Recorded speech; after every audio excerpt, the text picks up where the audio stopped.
지구가 아프다는 사실을 모르는 사람은 이제 없습니다. 수많은 생물종이 사라지고 있고 전에 없던 자연 재해들을 우리는 마주하고 있지요. 그리스도인인 우리는 이제 어떻게 해야 할까요? 신음하는 지구의 고통 앞에서 우리는 무엇을 할 수 있을까요? 지구 평균 기온은 우리 체온하고 좀 가장 비슷해요. 우리 체온이 정상보다 한 1도 이상 높게 되면 뭔가 이 컨디션이 좀 안 좋죠. 그러면서 내 몸에 어딘가 좀 이상이 있구나, 어떤 이상 상태를 감지를 합니다. 지금 현재 지구 평균 기온이 우리 인간이 화석연료를 이제 태워갖고 1도가 지금 상승이 되어 있는 상황이에요. 여기서 이제 0.5도가 올라가서 1.5도가 된다거나 2도 이상 상승을 하게 되면 본격적인 파국의 위험 속으로 들어가게 될 것이라고 보고 있어요. 파리기후 협약이라고 하는 걸 맺어서 각 나라가 온실가스를 줄이기를 약속을 했어요. 100% 그렇게 우리가 다 수행을 했다라고 가정을 했을 때 약 3도까지 올라가게 될 거다라고 보고 있습니다. 계획된 대로 완벽하게 지킨다 해도 한 3도가 올라가는데 우리 체온이 정상보다 3도 이상 높아진다? 그러면 이건 삶과 죽음을 오락가락해야 되는 그러한 온도거든요. 그래서 지금 현재 상태로다가는 대단히 지금 위험한 상황이다라고 그렇게 보고 있습니다.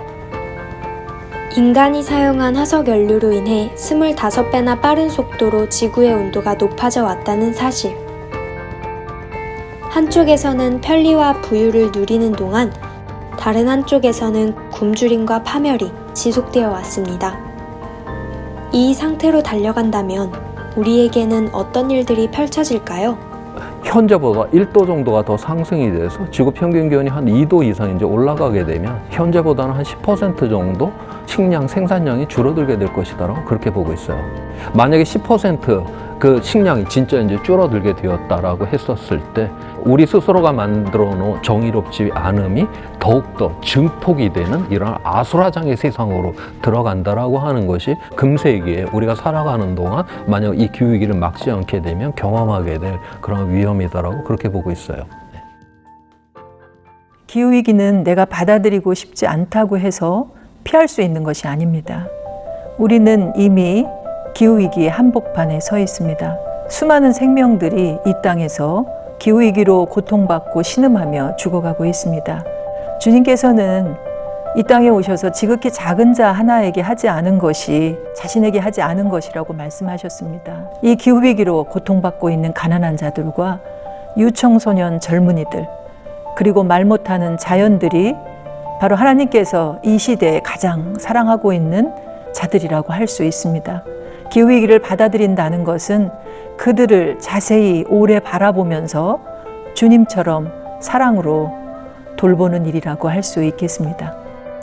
예수님께서 사람들이 이제 잠잠하면 돌을 들어 외치게 한다라고 하는 그런 말씀을 하신 적이 있죠. 오늘날 이 기후 위기라고 하는 이 세상의 파멸, 그러니까 어떤 멸망에 대한 이 예언을 갖다가 지금 과학자들이 하고 있고 거기에 대해서 어떤 이러한 대응의 방안을 이야기를 하는, 어떤 면에서 가장 기독교가 가장 민감하게 반응을 해야 될 이 이야기에 오늘날의 이 기독교가 너무나 지금 침묵하고 있지 않은가. 증인으로 서는 것이 중요합니다. 거대한 재앙 앞에서 이미 앞서서 말할 수 없는 탄식으로 먼저 이 지구를 끌어안고 치유해 가시는 주님의 영이 우리 안에 있는 것을 안다면 구체적으로 행동하지 않고는 견딜 수 없을 것입니다. 교회 안에서 성도들과 더불어 기후 이야기를 서로 증언하면서 지역 주민들과 더불어 에너지를 사용하고 직접 생산하는 것뿐만 아니라 교통수단도 바꾸고 또 지역 차원에서의 탄소 중립의 목표를 더 높이며 실질적으로 이루어가는 일들을 할 수 있으리라 생각합니다. 기후 위기의 증인으로 서는 것에 교회와 그리스도인들이 앞장설 수 있겠군요. 그런데 이러한 우리의 노력이 정말 의미가 있기는 한 걸까요? 성경에 보면 일을 이루시는 분은 하나님께서 하신다라고 했어요. 우리가 일을 완성하는 사람은 아니죠. 일을 이루시는 분은 하나님이시기 때문에 우리 배에다가 이 돛을 갖다가 펼치는 사람이다. 바람은 불어와야지 이게 나가게 되는데 이 돛을 준비하고 돛을 펼치지를 않는다라고 하면 그 하나님의 바람이 불어왔을 때 이 배는 나갈 수가 없게 되겠죠. 그렇기 때문에 우리는 그 어떤 상황 속에서도 돛을 만들고 돛을 펼쳐야 하는 게 우리의 자세가 아닌가 그렇게 생각을 하고 있습니다. 탄소 중립 기후 교회